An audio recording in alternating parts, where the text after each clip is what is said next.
I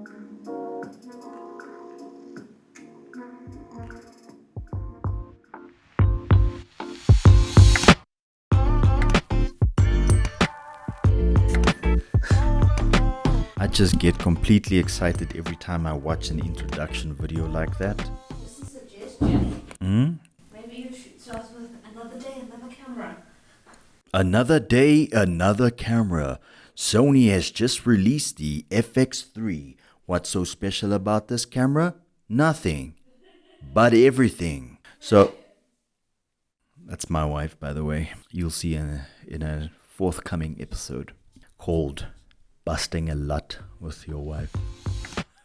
Sony has once again dropped another camera, and this is the FX3, and it's been making waves ever since it was rumored that it was coming out. Firstly, the camera is not available in South Africa, so this is my initial thoughts after watching the introduction video and the presentation that they did. So we have a lot of options now. We have the FX6 that was released last year, the ZV-1, the A7s III, the A7C, the A1, and now the FX3. So this camera is basically being marketed as a filmmaker first. That's what they're calling it, filmmaker first. So the FX3 is a 12.1 megapixel full frame camera. It shoots 4K video at 120 frames per second. It has IBIS, 10-bit 422 color sampling, and 16-bit RAW over HDMI video for external recording. So you might be sitting there and you're asking yourself, but I've heard this before. Yes, you have. The A7s III has all of that. Besides the fact that these two cameras are identical in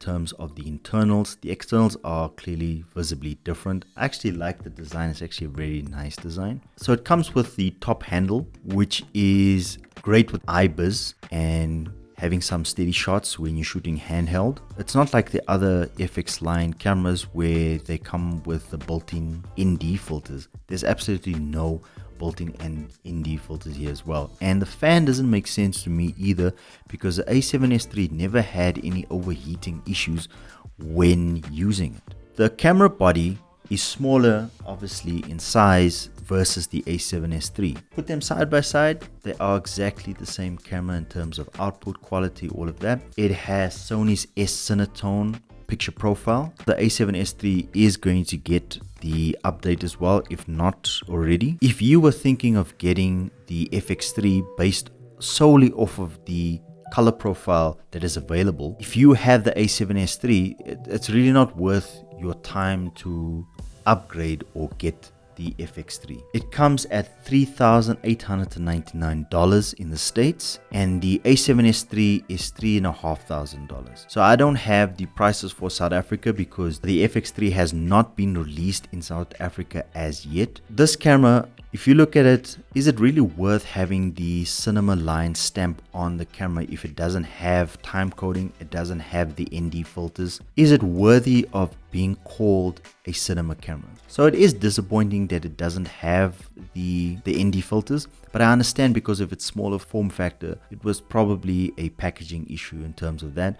So with the Sony E-mounted lenses, you'll probably just use your existing ND filters that you have. So I think that this camera is more for those that have not had the opportunity to get the A7s III and now want the FX3. If I get an opportunity in the next 6 months or so, I'll look at both cameras and see at what price point they are locally available in South Africa and make that decision then if it's worth upgrading. So I don't know. What do you think?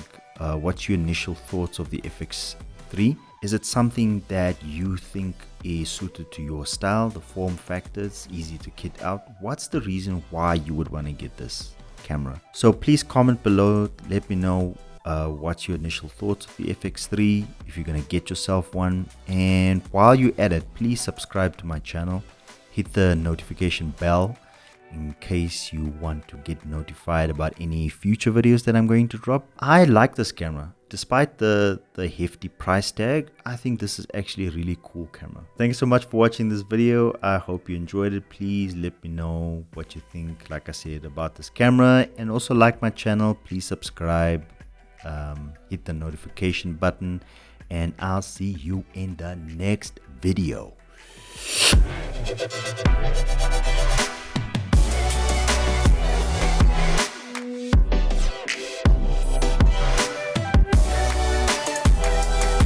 don't know what's happening at Sony, but I think someone at Sony is new camera crazy. It's either because of COVID and the lockdown and the quarantine that they are keeping themselves busy, but no one is stopping anybody at Sony. So last year,